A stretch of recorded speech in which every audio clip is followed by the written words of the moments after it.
Di Inggris, Perdana Menteri datang dan pergi. Beberapa terpilih dengan kemenangan besar, beberapa datang dengan slogan. Ada juga yang datang dengan janji stabilitas, kompetensi, dan babak baru. Dan kemudian, setelah masa jabatan mereka kira-kira seumur yogurt, mereka diantar ke mimbar di depan nomor 10, di mana mereka mengucapkan sesuatu yang tulus dan menghilang selamanya ke kehidupan setelah pensiun yang menguntungkan dari honorarium pidato dan memoar. Tapi ada satu pelayan publik yang tetap bertahan. Larry si kucing, kepala pemburu tikus di kantor kabinet, pemerintahan permanen yang sesungguhnya. Larry sekarang telah bertahan lebih lama dari 6 Perdana Menteri. David Cameron, Theresa May, Boris Johnson, Liz Truss, Rishi Sunak, dan Keir Starmer. Itu bukan sekedar kucing, itu adalah institusi konstitusional yang berkumis. Larry tiba di Downing Street pada tahun 2011, diadopsi dari penampungan anjing dan kucing Battersea pada masa pemerintahan Cameron. Setelah muncul masalah tikus di luar nomor 10, pemerintah Inggris melakukan apa yang paling mereka kuasai, yaitu merespons krisis dengan penunjukan simbolis kecil dan berharap semua orang menjadi tenang. Dan tidak seperti banyak Perdana Menteri Inggris belakangan ini, Larry benar-benar memahami tugas yang diemban. Jabatan resminya adalah kepala pemburu tikus di kantor kabinet. Menurut pemerintah Inggris, tugasnya meliputi menyambut tamu yang datang ke rumah, memeriksa pertahanan keamanan, dan menguji kualitas tidur di furnitur antik. Larry juga telah menjadi salah satu tokoh diplomatik yang paling konsisten di Inggris modern. Di mana ada Donald Trump, di situ ada Larry.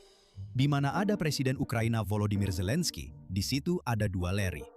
Tangan yang stabil menjaga kesinambungan negara, bahkan lebih lama dari raja itu sendiri. Selama kekacauan politik, Larry juga sangat baik dalam mewakili suasana hati nasional. Ini bukan sekedar kucing yang menolak kontak fisik, ini adalah jajak pendapat hidup.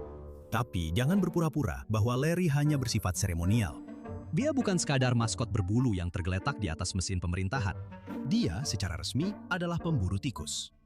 Dan terkadang tugas itu berkembang. Ini adalah Larry yang menegakkan perbatasan Inggris dari serangan burung merpati. Apakah burung merpati itu ancaman bagi keamanan nasional? Kita tidak akan pernah tahu. Apakah burung itu punya dokumen yang lengkap? Juga tidak jelas. Tapi Larry melihat pendaratan tanpa izin di dekat nomor 10 dan merespons dengan tindakan tegas seperti yang sudah lama diteriakkan dalam perdebatan imigrasi di Inggris. Selama bertahun-tahun, Larry telah menyaksikan Inggris menghadapi Brexit, Covid, perebutan kepemimpinan, pemberontakan partai, kepanikan pasar, pengunduran diri, dan skandal. Dan melalui semua itu, pesan utama Larry tidak pernah berubah. Dia tidak memberikan pidato, dia tidak melakukan wawancara. Dia hanya duduk di luar pintu hitam itu, memancarkan rasa tenang dan penghinaan dari makhluk yang tahu bahwa semua orang lain hanyalah sementara. Dan mungkin itulah alasan mengapa Inggris mencintainya. Karena dalam sistem dimua pemerintah terus berjanji akan stabilitas, sementara kenyataannya terus menurun. Larry menawarkan sesuatu yang langka, kesinambungan. Dan saat Perdana Menteri Inggris yang baru masuk, tangan yang tetap membimbing Inggris di balik layar tetap ada. Larry si kucing, kepala pemburu tikus di kantor kabinet. Sekarang ke beberapa sebutan terhormat.